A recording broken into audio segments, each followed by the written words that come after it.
মামুনুল হক সাহেব বলছেন জামাত ইসলামের সাথে আমাদের দুইটা পার্থক্য। মামুনুল হক সাহেব জেল খাটলেন, সব আলেম কি জেলখানায় ঢুকাইছে? কিছু আলেম জেলখানায় থাকছেন। শোনেন, বাংলাদেশে এমন কি অবস্থা তৈরি হয়েছে যে আপনাকে গণতন্ত্রের সাথে আপোষ করতে হবে, আপনাকে কমিউনিজমের সাথে আপোষ করতে হবে, আপনার পুঁজিবাদের সাথে আপোষ করতে হবে, জাতীয়তাবাদের সাথে আপোষ করতে হবে, ধর্মনিরপেক্ষ মতবাদের সাথে আপোষ করতে হবে, মুসলিমদের কাছে দাওয়াত নিয়ে যান। কিন্তু মামুনুল হক সাহেবের আলোচনাটা শুনে আমি দুঃখ পেয়েছি। একটা দুঃখটা হলো এই, মওদুদী সাহেবের কথাগুলো যেগুলো ভুল আছে, উপমহাদেশের উলামা কেরাম, হক্কান উলামা কেরামের সাথে দ্বিমত যেটা আছে সেটা সংশোধন করতে হবে। আমরা কি বলি, মওদুদী সাহেবের ভুলগুলো যদি কোরআন হাদিস বিরোধী হয় তাহলে সেগুলো কি করতে হবে? বাদ দিতে হবে। কথা বুঝতে পারেননি? উপমহাদেশের উলামা কেরাম তো দেওবন্দের মানহাজে বিশ্বাসী, দেওবন্দের মানহাজে বিশ্বাসী না? তাহলে আমরা তো এটা বলবো না? হ্যাঁ, মানুষ হিসাবে ভুল অনেকেরই আসছে, ভুলটার মাপকাঠি হবে কোনটা? কোরআন এবং সুন্নাহ। সেটা হলে বাদ দেন, আলহামদুলিল্লাহ মানবো না, সেটা দরকার নাই, ভুল হয়েছে সংশোধন করে নিব। সুন্দর কথা বলছেন মোহন ভাই, যে আমি যে কথাটা বলবো এই কথা বলার মানার লোক নাই। উপদেষ্টা মন্ডলী হলেন 21 জন, তাই না? 1500 বছর পূর্বে 14 জন উপদেষ্টা সম্মিলিত মিটিং করে আল্লাহর নবীর কাছে প্রস্তাব দেওয়া হলো, শুনে ফিতনা টাতনা বাদ দাও, মারামারি বাদ দাও, একটা আপোষে আসি, তাই না? আপোষটা কি? কত সুন্দর প্রস্তাব। তিনি বলছেন ইন তুরিদু মালা ফাজামানা মালানা হাত্তা তাকুনা আকসারানা মালা। শোনো, তুমি যদি বড় ধনী হতে চাও আমাদের মধ্যে, তাহলে আমরা সবাই সম্পদ একত্রিত করব এবং কি হয়ে যাব? তুমি সবার মধ্যে কি হয়ে যাবে? ধনী হয়ে যাবে। ওয়াইন তুরিদু শারাফান, আর তুমি যদি সম্মান চাও, সাওয়াদনাকা আলাইনা, তাহলে আমরা তোমাকে আমাদের নেতা বানাবো। হাত্তা নাক্তাগাল আমরা দুনা, মরা পর্যন্ত তোমার কাছ থেকে আমরা নেতৃত্ব নেব না। ওয়াইন তুরিদু মালিকান মালাকনা আলাইনা, আর তুমি যদি শাসক হতে চাও, বাদশাহ হতে চাও, তাহলে আমরা তোমাকে কি বানাবো? বাদশাহ বানাবো। আচ্ছা, প্রস্তাবগুলো কি খারাপ ছিল? হ্যাঁ, ভালো ছিল না? অনেক ভালো ছিল। কিন্তু আল্লাহ রাসূল কি প্রস্তাব মেনে নিয়েছিলেন? পরে আর একটা কথা বলা হয়, রাসূল সাল্লাল্লাহু আলাইহি ওয়াসাল্লাম উত্তর দিলেন, মা বিমা তাকুল মা জিতু বিমা জিতুকুম বিহি আতলুবু আলাইকুম আমওয়ালা। তোমরা যে প্রস্তাব নিয়ে এসেছো চাচা, তোমার প্রস্তাবের সাথে আমার কোনো সম্পর্ক নাই, আমি তোমাদের কাছে মাল চাই না। ওয়ালা শারাফা ফিকুম, আমি তোমাদের মাঝে সম্মানিত হতে চাই না, নেতা হতে চাই না। ওয়ালাল মালিকা আলাইকুম, আমি তোমাদের বাদশা হতে চাই না। আর সালানি ইলাইকুম রব্বি ওয়া উবাল্লিগাকুম রিসালাত রাব্বি, আল্লাহ আমাকে পাঠাইছে তোমাদের রাসূল হিসাবে, আমি আল্লাহর রিসালাত পৌঁছায় দিই।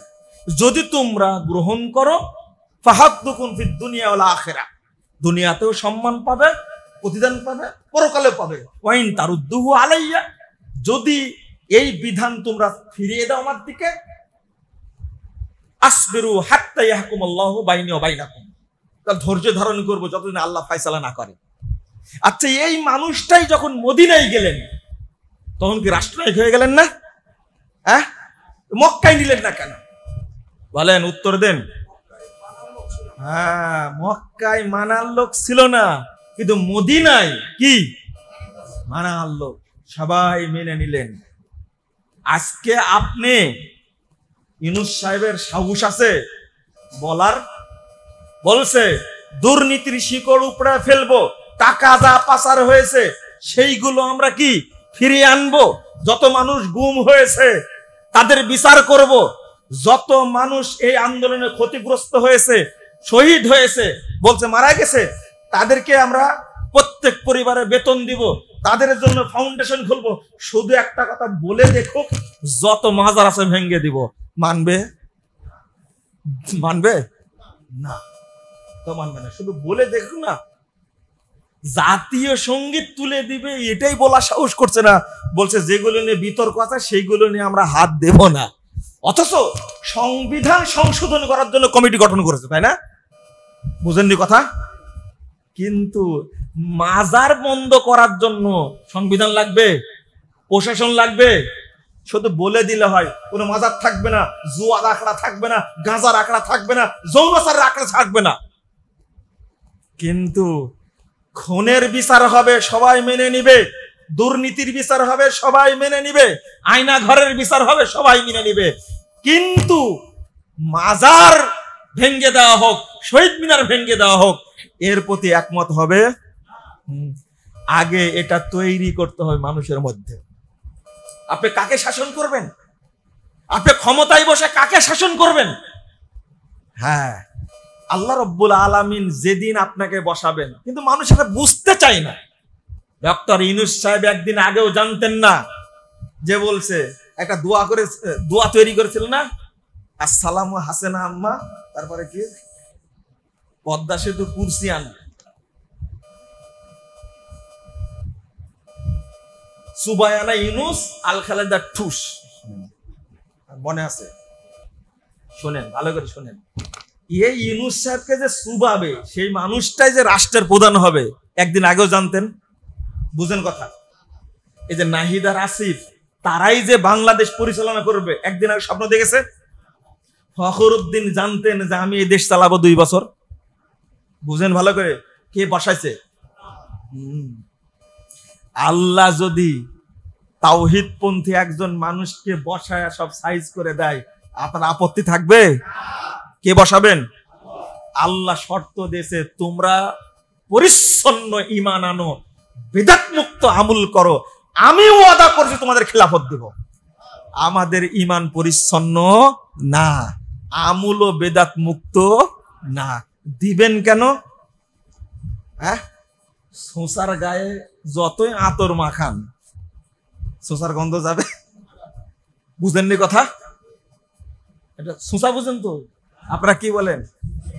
সুসি। হ্যাঁ, এটা হলো অরিজিনাল বাংলা। আপনারা কি বলেন? এই মিজান ভাই কই? সিকা বলে। সিকা, এই যে চাপায়ের মানুষ তো সিকা বলে। একে যতই আতর মাখান, কি ওর গায়ে গন্ধ যাবে? তাহলে যতদিন আপনি শিরিক মিশ্রিত ঈমান রাখবেন, যতদিন আপনার ভিতরে বেদাত মিশ্রিত আমল থাকবে, ততদিন আল্লাহর রহমত নেমে আসবে না। আগে ওইটা পরিষ্কার করেন। এখন আল্লাহর দায়িত্বটা আমরা নিছি, আর আমাদের দায়িত্ব কাকে দিছি? আল্লাহকে দিছি।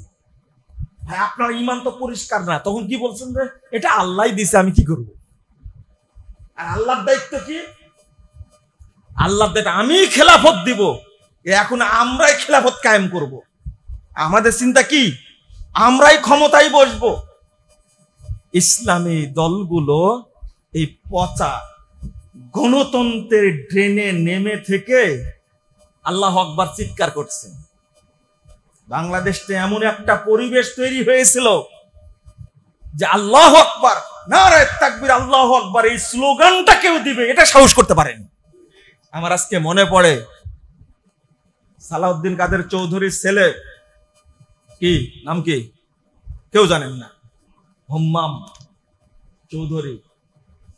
এই গত আন্দোলনের সময় চিটাগঙ্গের বুকে বক্তব্য দেওয়ার সময় নারায়ে তাকবীরুল স্লোগান দিয়েছিল, মনে আছে আপনার? হ্যাঁ, কারো মনে নাই? আন্দাজে আপনার? আমার মনে আছে। বিএনপি মিছিলে নারায়ে তাকবীর স্লোগান দেয়। প্রথম কি স্লোগান দেয়? হ্যাঁ, কি? না না না, হ্যাঁ, ইনকিলাব না, গড় গড় রাইট, এই যে বিএনপি নেতা শুরু। আর এক দলের স্লোগান কি? জয় বাংলা। মুসলমানের স্লোগান হবে লা ইলাহা ইল্লাল্লাহ। নারায়ে তাকবীর, নারা আরবি শব্দ, এটা কিন্তু কাজী নজরুলের ভাষা। নারা কি? আরবি শব্দ। নারায়ে তাকবীর, তাকবীর উচ্চ ধ্বনি, সেটা কি? আল্লাহু আকবার। যখন হুম্মাম কাদের চৌধুরী নারায়ে তাকবীর দিয়ে স্লোগান দিল, বিএনপির দল থেকে সমালোচনা করা হয়েছে। বিএনপিও প্রেসিডেন্ট জিয়াউর রহমানের চেতনা লালন করে না।